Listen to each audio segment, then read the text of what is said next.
नमस्कार। पद्मासन।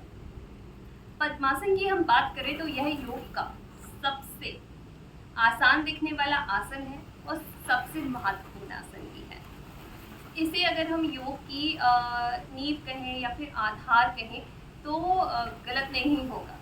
लेकिन लोग आजकल बहुत बड़े बड़े आसन कर लेते हैं, बहुत टफ टफ आसन कर लेते हैं, लेकिन वह जो सबसे इजी है पद्मासन, उसे नहीं कर पाते। लोग ऐसे पालथी मार के बैठ नहीं पाते। आजकल लोग नीचे नहीं बैठ पाते।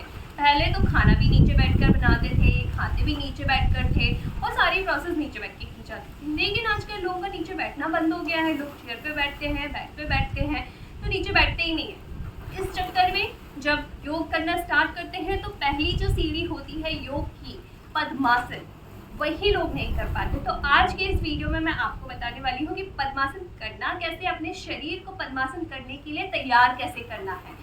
आप यकीन मानिए, अगर आपने यह प्रोसेस पूरी तरह से कर लिया, आप 5-6 दिन में ही बहुत अच्छे से पद्मासन मारने लगेंगे।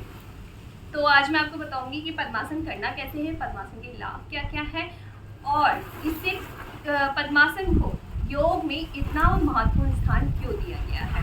तो चलिए, पहले तो ये कि पद्मासन करना कैसे है। पद्मासन करने के लिए इस तरह से सबसे पहले पैरों को सामने की तरफ फैलाना है। उसके बाद एक पैर को उठाना है और इस तरह से ऊपर की तरफ रखना है। दूसरे पैर की जांघ की ऊपर रखना है। उसके बाद दूसरे पैर को उठाना है और क्रॉस करते हुए दूसरे पैर की जांघ के ऊपर रखना है। देखिए, ये हुआ पद्मासन। इसे हम लोटस पोज भी कहते हैं। कमल की आकृति बनती है, इसलिए इसे हम लोटस पोज भी कहते हैं। तो यह दिख रहा है बहुत आसान, लेकिन इसे लगाना आसान नहीं है। तो आज मैं आपको बताती हूँ इसे लगाने के पहले आप कौन से योग अभ्यास करें जिससे कि यह आसन आपका अच्छे से लग पाए, इस तरह से लग पाए।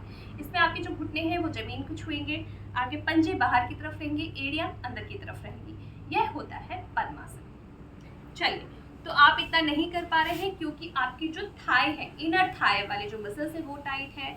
आपके जो घुटने हैं वहाँ आप इतना योग अभ्यास नहीं करते तो जाम होने लग रहे हैं धीरे धीरे। आपके जो पंजे हैं वह आपके टाइट है। तो आपको करना क्या है, सबसे पहले इस तरह से दोनों पैर फैला लीजिए। इसके बाद एक पैर को इस तरह से मोड़िए और इधर एक हाथ से पकड़ लीजिए। अब आपको इस तरह से दूसरे हाथ से इस तरह से घुटने को पकड़ना है और ऊपर की तरफ लेकर आना है और फिर नीचे की तरफ लेकर जाना है। हाँ जी, 1 2 3 4 5 6 7 8 9 10। इससे आपके जो थाई मसल्स है वो धीरे धीरे लूज हो। उसके बाद सेम प्रोसेस आपको दूसरे पैर से करनी है। इस तरह से रखना है और ऊपर की तरफ लेकर आना है। 1 2 3 4 5 6 7 8 9 10। ठीक है, ये हो गया एक प्रोसेस। उसके बाद क्या करना है आपको, सेम पहले पैर को जिस तरह से हमने मोड़ा था मोड़ना है। अब इस तरह से थोड़ा सा ऊपर रखना है और पैर को इस तरह से घुमाना है। आप देख रहे हैं जो हमारी थाई है वो किस तरह से रोटेट होती है। Right left, right left, right left, right left. Same आपको दूसरे पैर से भी करना है। इस तरह से मोड़ना है, right left, right left, right left, right left, right left.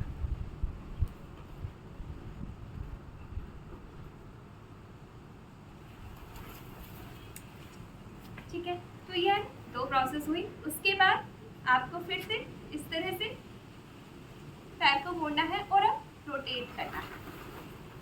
1 2 3 4 5 anti clockwise.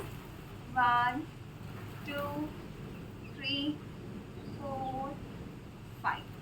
दूसरे पैर को भी इसी तरह से करना है। 1 2 3 4 5 और एंटी क्लॉकवाइज। 1 2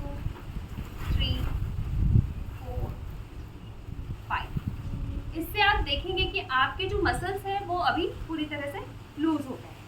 आप चाहें तो पंजों का भी ऊपर नीचे आप इस तरह से कर सकते हैं। 1, देखिए 1 2 3 4 5, right, rotate 1 2 3 4 5, anti clockwise 1 2 3 4 and then 5। इसके बाद आप जब पद्मासन करेंगे तो आपको बिल्कुल भी परेशानी नहीं होगी, बहुत इजीली लग जाएगा। देखिए 1 एंड देन 2, लग गया ना आसानी से। तो यह जो मैंने आज आपको बताया, यह आप 15 से 20 मिनट करिए रोज, फिर उसके बाद आपका पद्मासन लगने लगेगा। इसके क्या क्या फायदे हैं देखिए।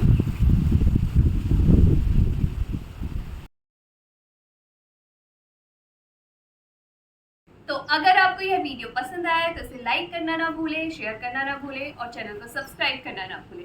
और इसी तरह के आसनों को आसान प्रक्रिया से समझने के लिए और करने के लिए इस चैनल को फॉलो करते रहें।